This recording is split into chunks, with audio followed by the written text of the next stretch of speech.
நம்ம பூமி விவசாயம் மண் பாரு என்ன அழகா.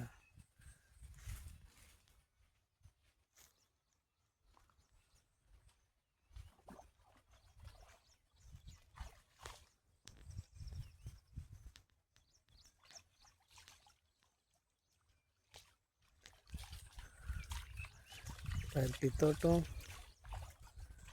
மல்லி தோட்டம், மல்லிப்பூ, வாழைத்தோட்டம், தென்னை மரத்தோட்டம், எல்லா தோட்டமும் இருக்குது.